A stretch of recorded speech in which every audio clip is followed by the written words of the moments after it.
Começa agora o podcast De Fato. Uma visão popular do Rio Grande do Sul, do Brasil e do mundo.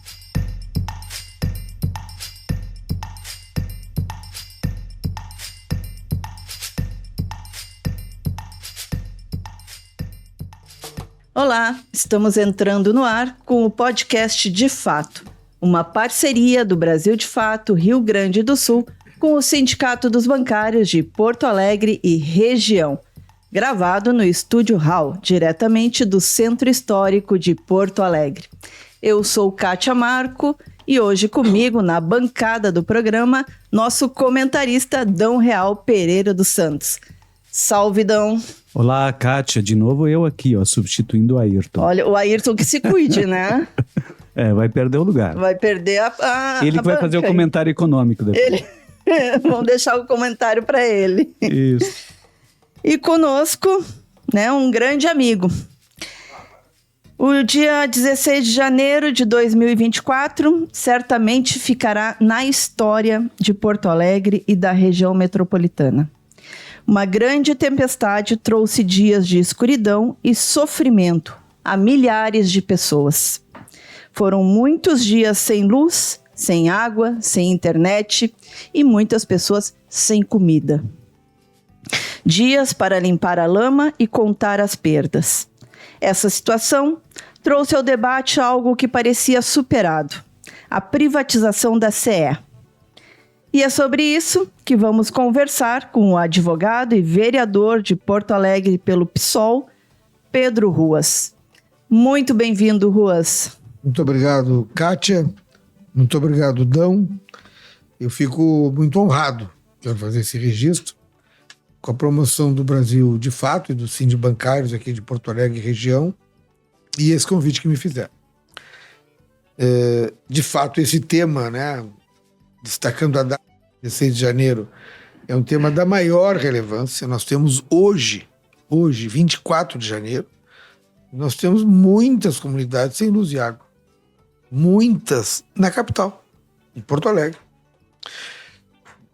Associa-se a isso, inclusive, não é diretamente relacionado, mas associa-se a isso. Eu não posso deixar de fazer o registro, que eu sei que o Brasil de Fato faz também, de bancários, o brutal assassinato da Sara Domingues, que fazia um trabalho, uma estudante de arquitetura, concluindo o curso. Seu trabalho de conclusão, Kátia, era justamente as consequências de tudo isso na Ilha das Flores. Na verdade, no bairro Arquipélago, mas ela estava na Ilha das Flores. O velório dela está sendo, hoje, uma tristeza. Uma moça veio de São Paulo fazer o curso em Rio Grande do Sul. Então, fazer a nossa homenagem também aqui. Eu sei que vocês já iam fazer, mas eu não aguentei. Fiquei tão chocado desde cedo que tive que falar logo nesse tema. Agora, quando nós falamos em CE, Kátia, Dão e quem nos acompanha, eu gosto de fazer um registro importante.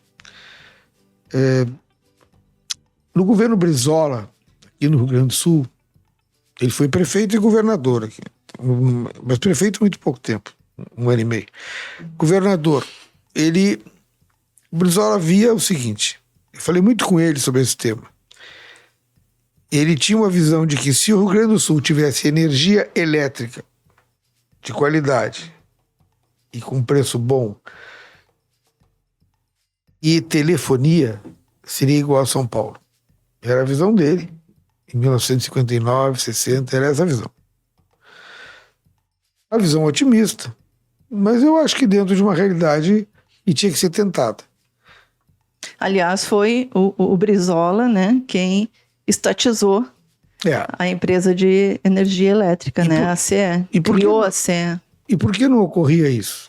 A energia elétrica e a telefonia? Porque a empresa que fazia energia elétrica era a Bond & Share, uma subsidiária da Light, privada norte-americana, multinacional, fazia de péssima qualidade e preços altíssimos. E quem cuidava da telefonia era a ITT, que também fazia a mesma coisa. Péssima qualidade e preços altos. Então o Brizola encampa, ele estatiza ambas as empresas, ele depositou $1 para cada uma, no judiciário, e encampou As duas deixou a discussão de preço para daqui a 100 anos. E elas passaram a ser do Estado, tanto uma quanto outra, e passaram a ter nomes diferentes, né? Então surgiu a CE e surgiu a CRT. Bem, é uma tristeza muito grande, você sabe da ligação que eu sempre tive com o Brizola, é uma tristeza muito grande ver, em primeiro lugar, essa privatização absurda. A CE foi vendida por R$100 mil, né? Uma loucura isso. Uma empresa modelo no Brasil. É que nem a Carris em Porto Alegre. Vendida a preço de banana ali para uma empresa de Viamão, uma empresa de 1872. Né? Bem, e que não está funcionando nada também. Está tudo errado na Carris, em Porto Alegre.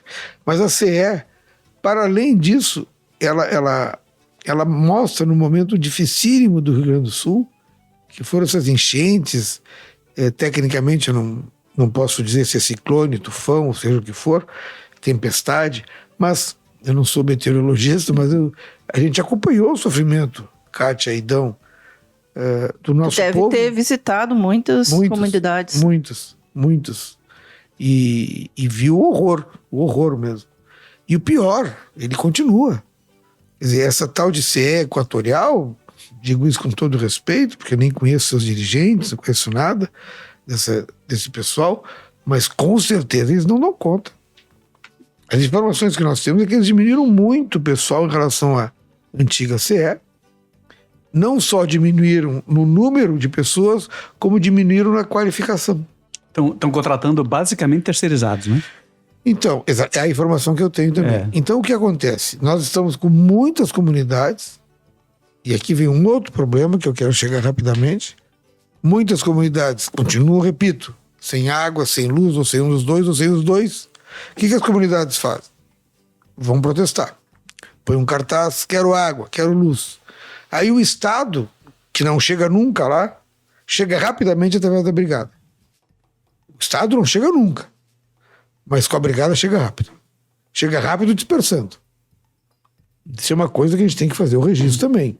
O Estado não chega para ajudar, mas para dispersar são 10 minutos. Estão chegando. É impressionante a rapidez da repressão aqui no nosso estado, particularmente na capital. E é uma contradição, né? Porque o Estado que não tem condições de chegar, que não pode chegar, que alega não ter recursos, que alega não saber onde acontece, que alega isso, que alega aquilo, quando é repressão é na hora. Sim, e que não dá as condições básicas, né?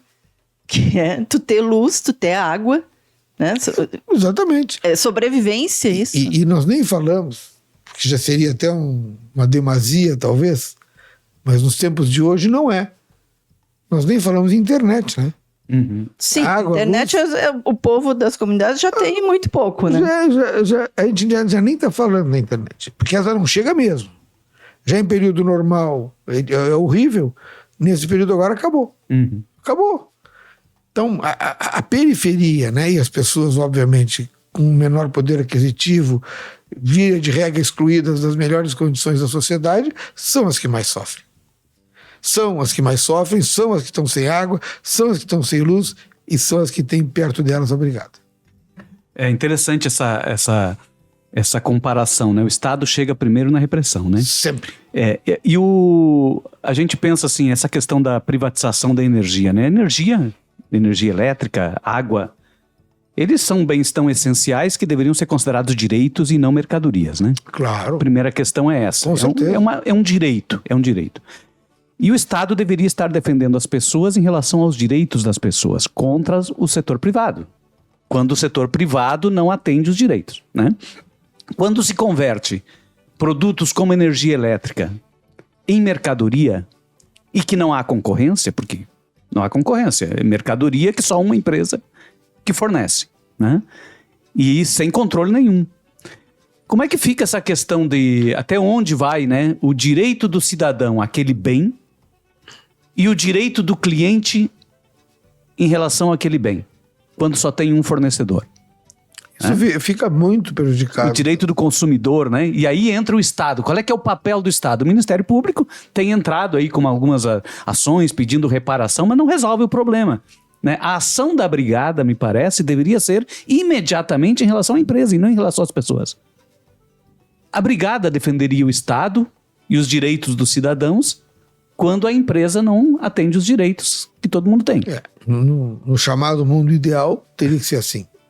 Não é. Não é exatamente. Mas teria que ser assim, evidentemente. Porque eu quero usar um exemplo bem forte aqui, forte e forçado, né? Se privatizaria o ar, vocês imaginam as pessoas que não podem pagar o ar. Exato. Entende? E elas iam protestar como? Asfixiadas. Não, privatizar a água, que aliás o prefeito de Porto Alegre quer privatizar o DEMAI, como o governador do estado privatizou a Corsã. Então, é uma linha, né? Eu ia da SEDAI no Rio de Janeiro, um horror aquilo. Nossa, péssima qualidade de água, caríssima, a maior parte sem. Porque é que há uma diferença, Kátia, que nós temos que deixar claro para as pessoas. O Estado, e aí seja qual for, eu não estou nem discutindo sistema, não estou discutindo regime, não estou discutindo ideologia, não estou discutindo socialismo, capitalismo. Não. O Estado, como todo, o Estado que é o bem comum. Pode ser que o bem comum de um jeito ou de outro, mas que é o bem comum. A iniciativa privada, que é o lucro. Isso é da natureza das coisas. Não há como alterar isso. Uma empresa querer o bem comum, talvez até ela vá à falência, e o Estado querer o lucro. Não tem como. Até tem umas derivações, eu tenho ouvido algumas conversas interessantes, umas derivações disso. Por exemplo, dizem que os clubes de futebol não podem visar o lucro, tem que visar a vitória. Por isso se endividam tanto. Tem uma lógica isso. De fato, eu nunca vi uma torcida explodir quando alguém diz as nossas contas estão em dia. Eu nunca vi ninguém dar bola. Agora, quando sai o gol ou o campeonato, eu vejo, né, que as torcidas de fato comemoram. Então, mas é uma questão do futebol apenas porque eu lembrei, porque eu vi esses dias e achei interessante a comparação. Então, um Estado, ele é para dar lucro, ele é para dar resultados. E uma empresa é para dar lucros. Então, há uma diferença grande, e eu não estou criticando a vocação da empresa. O que eu acho que não pode ocorrer é que aquele que busca o lucro vai exercer a função que é essencial à sociedade. Não pode. Isso. Como é que vai lidar com água? Como é que vai lidar com as questões de fato que dizem respeito à nossa vida? E nós podemos elencar muitas outras. Saúde, educação, segurança. Imaginem. Existe uma contradição aí, né, que é o conflito entre Estado e mercado, que exatamente está na necessidade, né? As necessidades geram lucros, mas as necessidades são a motivação dos direitos. Ou seja, atender os direitos é um papel do Estado, papel da sociedade, para atender as necessidades. E o mercado quer que as necessidades existam porque aquilo gera lucro, né? Então, por isso que essa força toda do mercado para reduzir o Estado, né? Reduz o Estado não atende às necessidades, aquilo geram necessidades e geram lucros, né? Geram vagas particulares na escola, geram, né, planos de saúde, geram compras de energia, compras de água.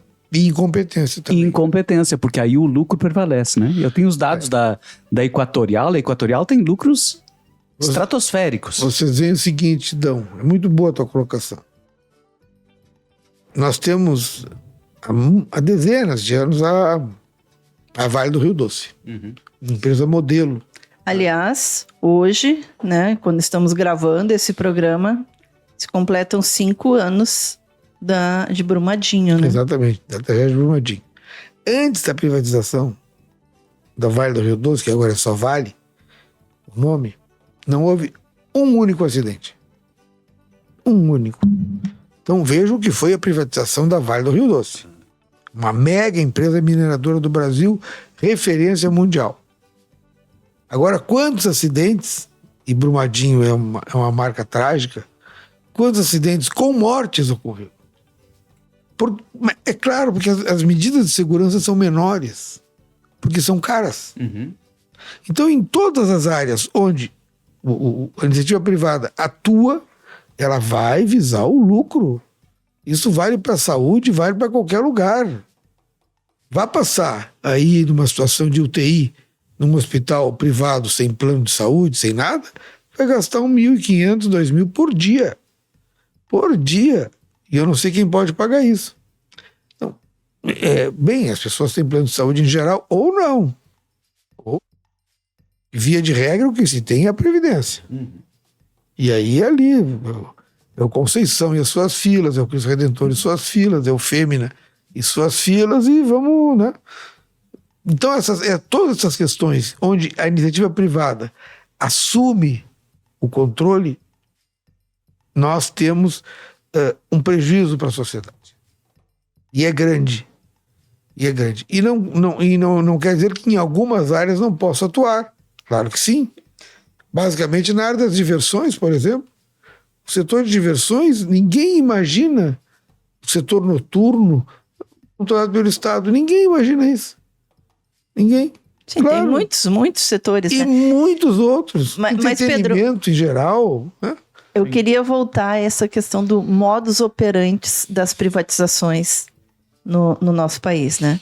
Porque tem algumas palavras-chave, né, que foram surgindo a partir ali da década de 90, principalmente, com, né, o final de 80 já, início de 90, com o neoliberalismo, enfim, como flexibilizar, modernizar, né, o Estado inchado, enfim, algumas expressões que começaram a ser muito utilizadas para justificar as privatizações. Sim. Né? E tem todo um modus operandi que é implementado para convencer a sociedade de que o privado é melhor.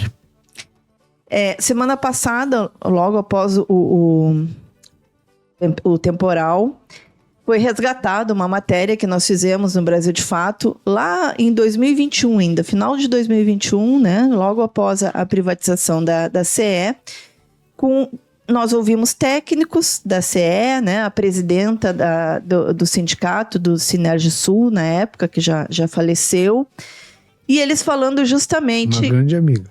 Que PDT, né? Uma grande amiga. E falando justamente que iriam ser demitidos quase 1.000 técnicos, provavelmente os com salários mais altos, mas que estavam há muitos anos na empresa, e que nos próximos verões, com certeza, Porto Alegre ia ficar na escuridão. Ou seja, tragédia já anunciada, né? Que a gente está vendo aí acontecer. Então, assim, eu queria que tu falasse um pouquinho sobre isso, esse modus operandi, né? Como é que se leva a crer que o privado é melhor? Que a gente precisa privatizar? Que acontece também na Carris, né? Tu falou... Isso aí tem um estudo anterior, muito anterior, importantíssimo da gente trazer agora, que é a posição do Antônio Gramsci, quando ele coloca que como uma multidão de dominados se deixa conduzir por poucos dominadores. É uma questão de ideologia. É que o dominado acredita que aquilo é certo. Se ele não acreditar, o dominador está ralado. Então são milhares, milhões de dominados e poucos dominadores. Então, enquanto o dominado acredita, e tudo é uma questão de fazer crer. Então as pessoas, basicamente através dos meios de comunicação convencionais, os governos ou setores vinculados aos governos, associados, conseguem levar essa ideia de que o privado é melhor. Se fosse assim, seria melhor.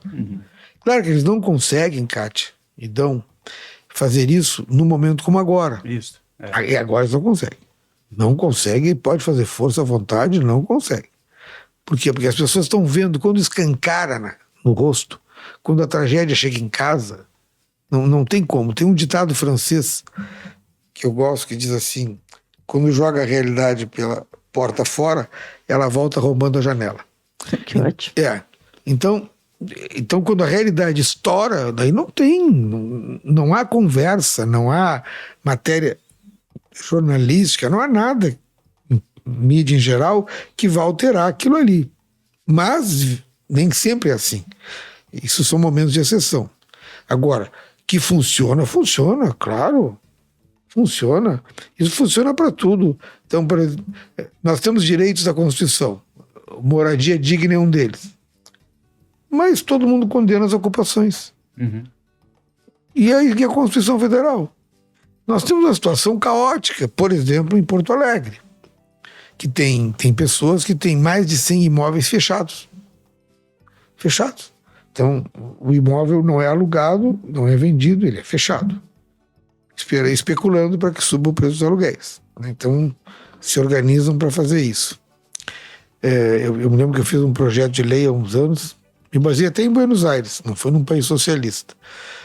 Buenos Aires, para o segundo imóvel fechado ou o terceiro, aumentaria muito o IPTU com base no Estatuto das Cidades. Uhum. Perdi, obviamente, na Câmara. Eles têm muita força, né? Então, e não era um projeto socialista, não discutia a propriedade. A propriedade é da mesma pessoa, só que se ele não alugar e nem vender, ele vai aumentar o IPTU. Então alugue. Ninguém está dizendo que vai tomar dele o imóvel. Alugue. Há na Constituição Federal a obrigação de que a propriedade tenha função social. A função social, no caso, ou é alugar, ou é vender, mas o imóvel tem que ser usado. Nós temos hoje, em situação de rua em Porto Alegre, 5.700 pessoas, aproximadamente. Bem, dessas, mais ou menos 20% são idosos, têm mais de 60 anos. São mais ou menos como eu, que tenho 68. Pois bem, essas pessoas, também no Estatuto do Idoso, têm direito a moradia digna. Uhum. Não tem moradia digna nenhuma. Nós estamos aqui em Porto Alegre com o Congresso Mundial, que na verdade é o Fórum Mundial do Idoso, está ocorrendo em Porto Alegre. Bem, ali eu fiz a abertura dentro, representando a Câmara, eu falei nisso. Nós nem cumprimos o Estatuto do Idoso. Para falar em novas legislações, tinha que cumprir pelo menos essa que já existe desde 2003. Desde 2003. Onde eu rendo minha homenagem ao senador Paulo Paim, que fez um trabalho brilhante nesse sentido. Então, Que, aliás, é o nosso convidado do próximo podcast. Que bom, e estarei atento, porque eu sou um dos admiradores do senador há muitos anos. Eu gostei que vocês dissessem para ele isso, que eu fiz a referência, somos grandes amigos. Mas, numa situação como essa, que só concluindo a resposta, nós temos que ter uma capacidade de distinguir uma coisa da outra, ou seja, o que é obrigação do poder público e o que é prerrogativa da iniciativa privada, e não misturar. Porque quando mistura, quem perde é o povo. Mas, Pedro, tem tá começando essa semana, né? De novo não, tá ressurgindo um movimento, até capitaneado pela União dos Estudantes, para rediscutir a questão da privatização da CE, né? Uma possibilidade de reestatização da CE. E eu queria colocar um problema, não um problema nessa questão, mas principalmente nessa questão da disputa das narrativas, né? Da ideologia. Todo esse fenômeno que a gente viveu agora, esses últimos dias, e continua vivendo, né, na falta de luz, e essa tragédia do temporal, né, que nunca causou nenhum problema desse tipo no tempo da CE, e agora no tempo da Equatorial tem gente com mais de uma semana sem luz, né? As pessoas conseguem perceber que este é um fenômeno produzido por uma ineficiência de uma empresa privada, ou estão atribuindo ao Estado ainda a responsabilidade por esse problema?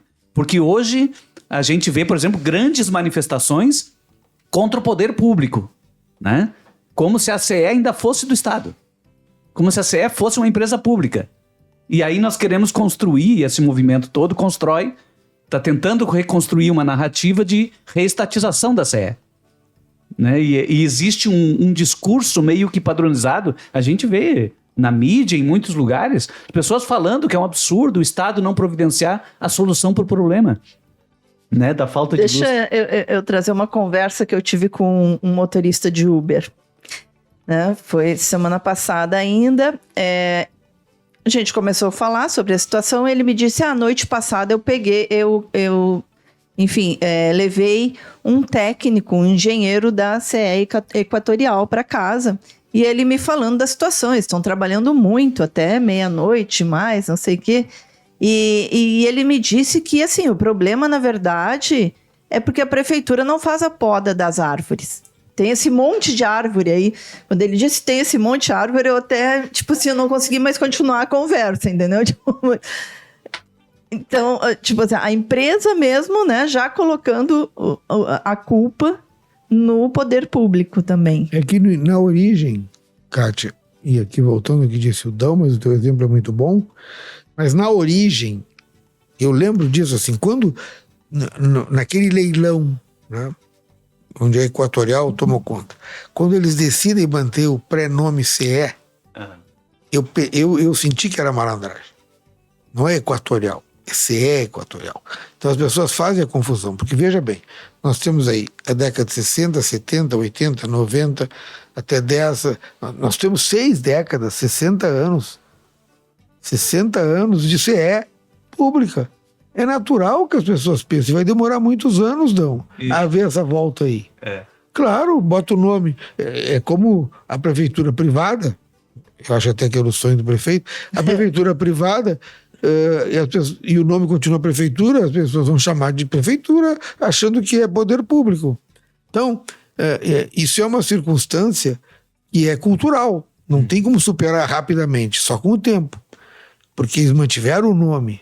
A malandragem é essa. É como a Vale do Rio Doce. É a Vale, né? Claro. Sendo a empresa. Claro, manteve o nome. A Vale. Quando muda o nome, é mais fácil da pessoa, né? Ainda mais se não está diretamente vinculado ao tema, estudando, enfim. É que quando tinha, por exemplo, tem CE e RGE, né? Era fácil de identificar que uma é do Estado e a outra privada. Agora não, agora é a CE Equatorial. Esse nome CE é um abuso. A Equatorial usa CE, já é um abuso. Porque isso é uma outra história. Isso é outra coisa. Exato. Entende? É como eu ir jogar e botar meu nome de Pelé. Agora, isso cria uma dificuldade a mais nessa campanha, né, de reestatização. Mas isso aí é proposital. Não, isso não é coincidência. Isso aí tem marqueteiro estudando. Claro, já na época, né? Sim. Que nome ficará? Ficará tal nome. Claro, mas isso é um estudo, isso é deliberado. Se der tudo certo, é Equatorial. Se der tudo errado, é CE. Pode até dar tudo certo, se é Equatorial também não. Mas o fator é a proteção contra o erro. E também tem que considerar o seguinte, que há responsabilidade do poder público também. Ela lá na origem, quando promove esse leilão de privatização absurdo, nesse sentido, quando derruba a garantia que havia na própria Constituição Federal, na Constituição Estadual, né, com relação à CE e outras empresas, e quero aqui homenagear o Vieira da Cunha, que foi o deputado que na época liderou essa conquista estadual, derruba ali a CE, a garantia da CE, Banrisul, Corsã, CRM e tantas outras empresas, e perderam a garantia de que teria que haver um plebiscito para que houvesse a privatização. Cai essa garantia, vai para o voto, e no voto, na Assembleia, lamentavelmente, né, a gente fica numa situação sempre dependendo dos governos do momento. Isso é importante registrar. A posição de um governo faz muita diferença quanto a isso. Então, nós temos que ter muita cautela na eleição de governantes, porque são aqueles, né, como o atual governador, e eu digo também com respeito, mas ele disse que não jamais privatizaria Corsã e Banrisul. Depois de eleito, pediu desculpas e estava enganado, tinha que privatizar. Bom, mas aí não... Aí é eu chamo de deboche isso. Eu chamo de deboche. Porque não é possível. Então, as pessoas mudam de posição, fica por isso. Nós não temos o Instituto do Recal, né, que poder votar de novo. Então, o que se faz? É aguardar, e as pessoas até nem se dão conta da importância disso. Porque aí vem o que a Kátia falou. É tanta pressão da mídia convencional dizendo que o que é público não funciona, que funcionaria no privado, que não sei o quê, que não sei o quê, que não sei... Que as pessoas acreditam e nem se dão conta do que é a perda da Corsã. A empresa e o que seria, teoricamente, nós vamos lutar muito contra, a perda do DEMAI. Empresas que foram pioneiras na clorificação da água, no uso do cloro e na fluoridação também. Cloro e flúor, tanto Corsã quanto DEMAI foram pioneiras, empresas importantíssimas, né, nesse sistema. Então, no governo Olívio Dutra, como era secretário de Obras e Saneamento, era presidente do Conselho Administrativo da Corsã. Então, eu aprendi muito sobre a Corsã e a sua importância. E as máquinas perfuratrizes da Corsã que colocam água onde não tem nem vinculação com a Corsã e nem Departamento Municipal de Água, nas emancipações. A gente fazia isso no governo Olívio Dutra, hoje tem menos cidades assim, mas nós perfurávamos poços artesianos, nossa. Eu lembro até que o Olívio dizia, pô, Russo, tu quer transformar o estado num queijo suíço. Eu digo, mas, governador, onde precisa água eu tenho que perfurar. Disse, não, é isso mesmo. Nós até usamos várias perfuratrizes da Corsã, alugamos também algumas, enfim. É muito importante fazer isso. A iniciativa privada não faz. Não vai fazer. Unidade pobre de 100 famílias, eles não dão bola. Não vai dar lucro nenhum. Aliás, esse movimento que foi criado, né, que teve reunião, que a UE chamou e participaram muitas entidades, foi criada à frente pela reestatização da CE, e uma das propostas justamente é se fazer um plebiscito popular, né? Enfim, o plebiscito que já deveria ter sido feito, né, antes da privatização da empresa. E o momento seria agora. Eu gostaria muito de participar disso, eu não soube da reunião antes, mas gostaria muito de participar, não só porque me sinto vinculado ao tema, mas acho que o pessoal tem que estar presente, meu partido, mas eu pessoalmente gostaria muito de estar. Porque este é o momento certo, e não é qualquer momento que se consegue um plebiscito bom, entende? Porque as pessoas, o plebiscito não resolve tudo. O plebiscito ali era uma garantia. Eu não queria um plebiscito sob pena de morte. A gente ia perder. Quem é contra a pena de morte? Eu não queria. Então, eu quero esse, agora. Quero esse sobre se é estatizada ou não, agora. Eu não quero daqui a 6 meses. Eu quero já. Então, é assim que... É porque a opinião pública é manipulada. E muito. E nós temos a obrigação de fazer a nossa parte desmistificando e tendo cuidado de levar temas onde realmente a opinião pública, não só pela sua importância, mas haja já um esclarecimento. Porque as pessoas não sabem, por exemplo, que num sistema com pena de morte, os condenados à pena de morte iam ser via de regra pobres e negros. As pessoas não sabem disso. Elas acham, não, vai ser o fulano, Beltrano, não. Vai ser aquele que tem a porta pedalada. É aquele. Essa questão do plebiscito, inclusive, seria muito pedagógica, né? Neste momento, para deixar claro, Sim, né, que esta empresa que produz todos esses danos é a empresa privada. Olha, na verdade, um plebiscito, se ele não é, digamos assim, do ponto de vista legal previsto para esse tema, vocês mesmos aqui no Brasil de Fato e no Sindibancários podem promover. Ó, já vão promover, então? Podem promover. Manda sua opinião aí. Põe a sugestão, diz o que você acha. A CE deve ser reestatizada ou não? Pode promover. Já lançamos aqui. Pode colocar urna, pode ser eletrônico. A pessoa, digamos assim, estou sugerindo aqui, mas eu não tinha pensado no tema antes. Dá o CPF, né, e vota. Pronto. Depois recolhe em urnas, em tudo que é nos lugares mais... Um projeto de... Ou faz eletrônico, né? Computador. Um projeto de lei de iniciativa popular. É possível também. É possível. O problema do projeto de lei é aquela velha história, né? É passar. Entrar o projeto é uma coisa, aprovar é outra. Sim. Mas vocês conseguiram aprovar uma CPI na Câmara de Vereadores, né? Para a questão do... Mas aí é diferente. Não fomos nós. Não fomos nós. Como é que foi isso? Nos A conta. iniciativa foi do governo municipal. da base do governo Melo. Porque o que o prefeito quer? Se descolar da ideia da CE Equatorial. Entende? Esquecendo assim que foi ele que privatizou a Carris, ele que acabou com a Procempa, ele que quer privatizar o DEMAI, ele quer se descolar da CE Equatorial. Joga pro leite. Porque aí é briga, né, de quem se ralou mais com a mesma tese. Feito que é a base do governo é que pediu aquela CPI. Eu sabendo que a base do governo pediu, tá, é boa a CPI, vai ser. Eu não assinei. Eu não quero colocar minha assinatura ali. Eu não assinei. E não vou assinar. E qual é a intenção? É livrar a cara do prefeito. Olha, o prefeito está estarrecido com a Equatorial. Está horrorizado. Está arrependido da defesa que ele fez. Ele votou a favor como deputado. É isso. Deve estar arrependido. Ele votou. Não está.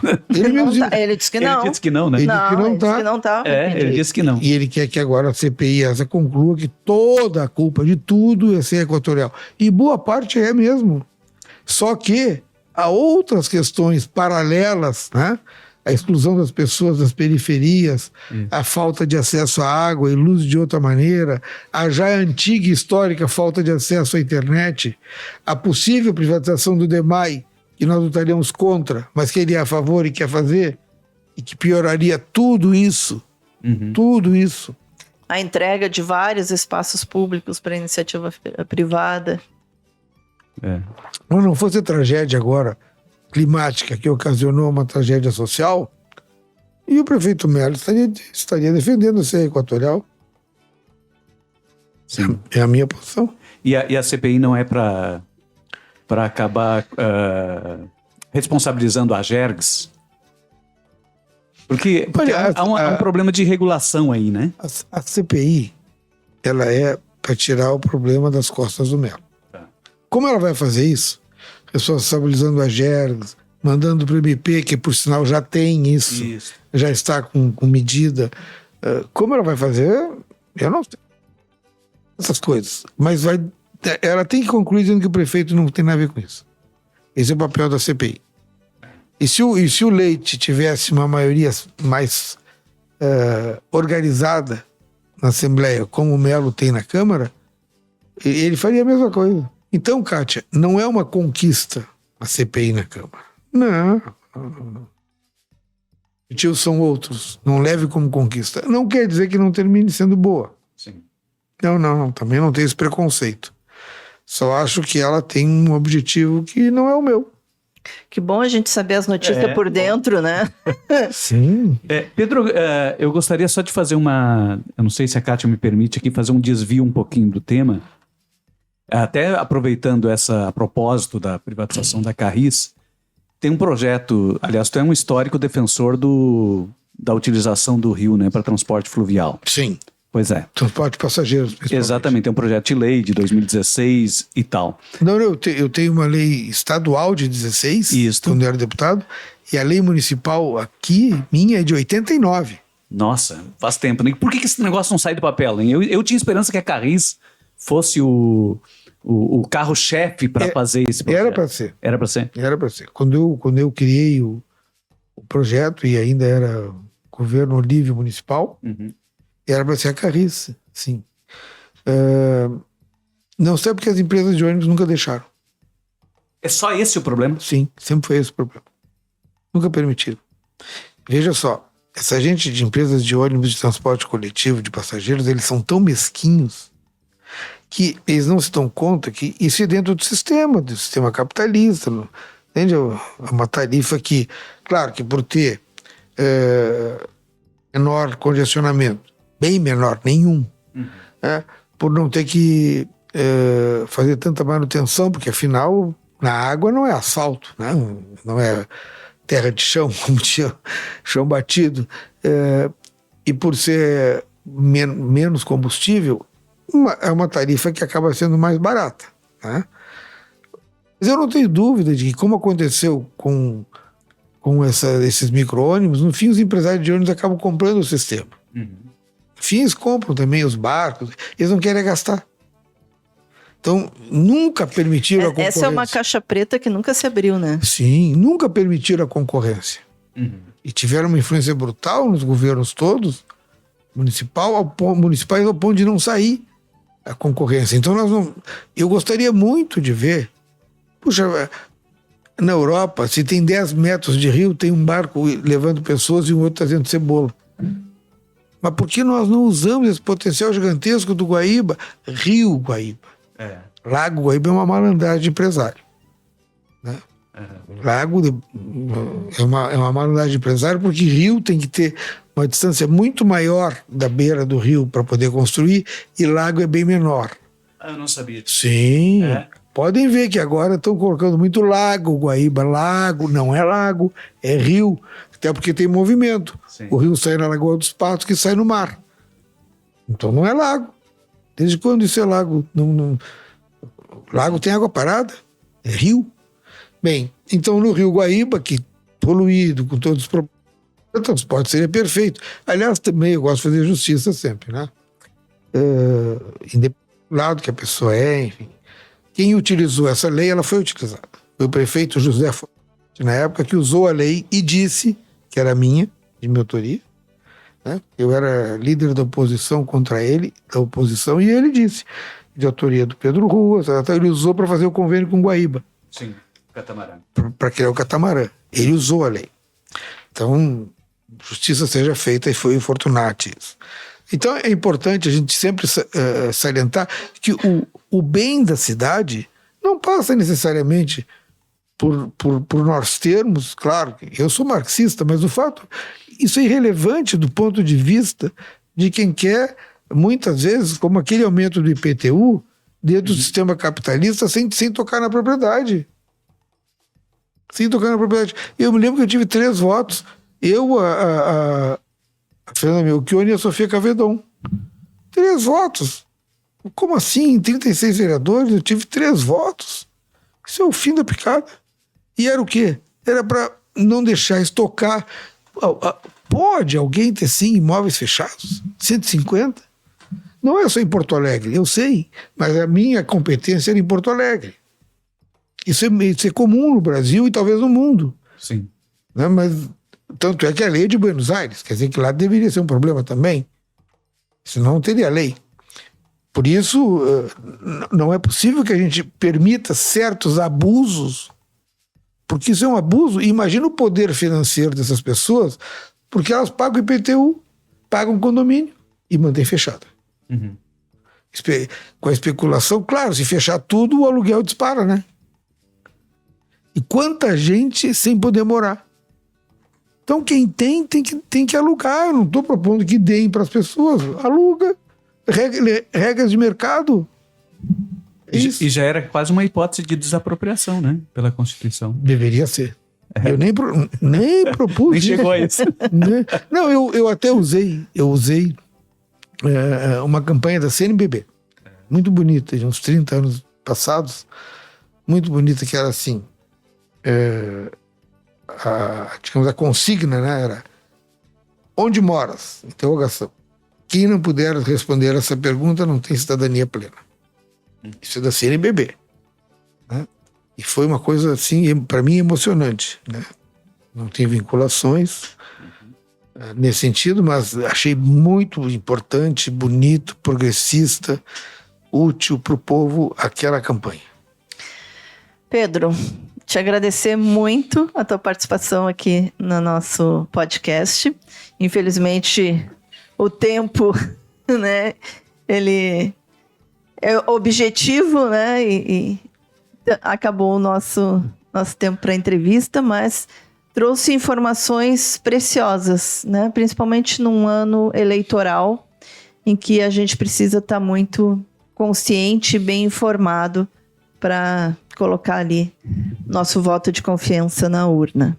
Olha, Kátia, Dão e todas as pessoas que nos dão a honra, não só aqui na produção, mas também de nos ouvirem, assistirem, eu fico muito agradecido com o convite de vocês, e sempre que eu puder, de alguma maneira, estar presente, isso for útil, né? tanto a promoção do Brasil de Fato quanto a promoção do Sindibancários, estaria à disposição. Dão e Kátia e Dão, muito obrigado. Nós que te agradecemos. E olha, já ficou aí a dica, né, do Pedro Ruas sobre o apoio ao Brasil de Fato. Deposite você também o seu apoio, contribua para a gente continuar a fazer esse jornalismo, né, que traz aquilo que a grande mídia não traz. Entra lá em apoia.se/Amigos do Brasil de Fato RS e contribua com o valor que você puder. Descomplicando a economia. Bom, eu queria só aproveitar a entrevista que a gente fez aqui com o Pedro e passar uns dados aqui da Equatorial, né? Pode até ajudar o Pedro aí nos pleitos aí, né? Sobre, inclusive, a reestatização. A Equatorial, pegando o período aí de 17 a 22, né? Estamos pegando dados um pouco mais antigos. Ela teve um lucro de 12,4 bilhões. 12,4 bilhões, né? Uma empresa de prestação de serviços. Ela distribuiu em torno de 3 bilhões para os acionistas, sem nenhum centavo de imposto. Ou seja, 3 bilhões os acionistas levaram limpo, porque quem paga imposto de renda são os trabalhadores. Os acionistas não pagam imposto de renda, é isento. E lembrando, não se me permite, já claro, que eu estou aqui, por favor. Eu aproveito e me meto, né, Kátia? Esse é a função do entrevistado. E lembrando que a Equatorial comprou a CE por R$100 mil. Isso, boa. E esse lucro que ela teve de 12,4 bilhões neste período, as empresas normais, qualquer empresa está sujeita a uma carga tributária sobre o lucro de 34%. Normal, 25% de imposto de renda mais 9% de contribuição social. Quando a gente divide o imposto pago por essa empresa pelo lucro dela, ela pagou uma carga tributária de aproximadamente 9%. Então, de fato, é uma empresa que paga muito pouco imposto. O pessoal diz, não, mas ela paga ICMS. Não, ela não paga, porque o ICMS está na conta. Quem paga é o consumidor. Então, o imposto que cabe à empresa pagar, que seria o imposto de renda e a contribuição social, é 25% menos do que a carga nominal de todas as empresas, 34%. E os acionistas receberam limpinho 3 bilhões de reais. Claro que a Equatorial não está só no Rio Grande do Sul. Quem é um dos acionistas, né, dessa empresa. Mas eu não tenho aqui os dados. Na verdade, são fundações, são participações, né? Não, mas tu tem o cara aí, um dos caras mais ricos do país, né? Tem. Ele participa, Então, são dados assim que a gente fica pensando, é uma empresa privada que serve para dar lucro, mas será que serve para dar tanto lucro assim, se ela está explorando um serviço que é uma concessão pública? Será que uma empresa dessa, que paga tão poucos impostos, ela não estaria de alguma forma empobrecendo a sociedade, né? Está empobrecendo a sociedade, ela está tirando dinheiro da sociedade, que deveria estar reinvestindo na própria rede, na própria estrutura, na manutenção, e transformando isso em lucros extraordinários para os seus acionistas. É lógico que ela não está tirando todo esse lucro do Rio Grande do Sul, porque ela está meio que monopolizando o abastecimento de energia elétrica do Brasil todo. A gente quer tirar do monopólio do Estado, dos estados, e transformando em um monopólio nacional, privado. Né? Veja que interessante. Dizem que não pode tirar... Tem que tirar as empresas públicas do monopólio do Estado. Sim, mas aí são 27 estados. E eu estou transformando num monopólio privado no Brasil todo. Né? Então, isso é gravíssimo, porque é um setor estratégico para a economia, é um setor estratégico para a segurança, inclusive. Né? Para sobrevivência. Para sobrevivência. Olha o poder que tem uma empresa dessa de tirar do ar a rede. Né? Impressionante. Ó. Há um dado também importante de Porto Alegre, empresa que tem a concessão do aeroporto Salgado Filho, é uma alemã, uma multinacional chamada Fraport. Isso. Né? E a Fraport foi isenta de tributos municipais por um projeto que passou na Câmara, contra o nosso voto, claro, mas a maioria do Melo, passou na Câmara e não tem nenhum... É um desastre para a cidade perdeu milhões. Sim. Milhões Sim. por uma isenção. E é interessante o dado seguinte, Kátia e Dão. Quando veio esse projeto, a Fraport já estava no aeroporto, já tinha assumido, não era para vir. E tem aquele argumento, né? Vamos isentar para trazer. Não, já estava aqui, tinha ganho já. Já estava tudo, estava até cobrando as cancelas. Quando veio aquele favor, aquele favor imerecido e prejudicial à cidade por uma multinacional bilionária que administra mais de 100 aeroportos no planeta. Desculpe, Dão. Não, muito boa essa. Essa é a Fraport em Porto Alegre. E aí a gente vê, por exemplo, agora, mais recentemente, eu vou aproveitar e avançar um pouquinho no tema do Ayrton, né? Que como é que é? Imprensa na imprensa. Imprensa na imprensa. Nós vimos agora o anúncio do presidente Lula de reativar a refinaria Abreu Lima, né? Um investimento da Petrobras de 17 bilhões de dólares. E o impacto que isso gerou na mídia, né? O impacto negativo, como se fosse um absurdo, né? Querer fortalecer uma empresa pública. Como se fosse um absurdo querer dobrar a produção da refinaria de 100 milhões de barris para 260 milhões de barris. E criar a primeira planta de produção de nitrogênio do Brasil. Isso está tudo lá naquela refinaria, uma da maior refinaria né, que de alguma forma, vai alavancar a atividade econômica no Brasil. Aliás, essa foi a manchete da 0 Hora no dia seguinte ao temporal, né? Ao invés de falar da situação que se viveu em Porto Alegre. É interessante porque a pressão dos setores defensores do subdesenvolvimento é muito forte. Os setores que defendem o subdesenvolvimento são mais fortes do que os setores que defendem o desenvolvimento econômico. Né? E a mesma coisa agora, o governo está anunciando, um ano depois da posse, está anunciando o plano de desenvolvimento industrial, né? As 6 missões, um investimento de 300 bilhões. Na verdade, é uma forma de resolver uma estagnação do país de décadas, né? De décadas, uma estagnação importante de décadas do país. E estas ações aqui são todas contestadas justamente por esses setores do mercado que enriquece cada vez mais, com atividades cada vez menos produtivas, que geram menos empregos, né? O setor financeiro, do agronegócio, as estatizações de empresas de serviço público, quer dizer, esse pessoal que enriquece. E se me permite, de novo, Dan,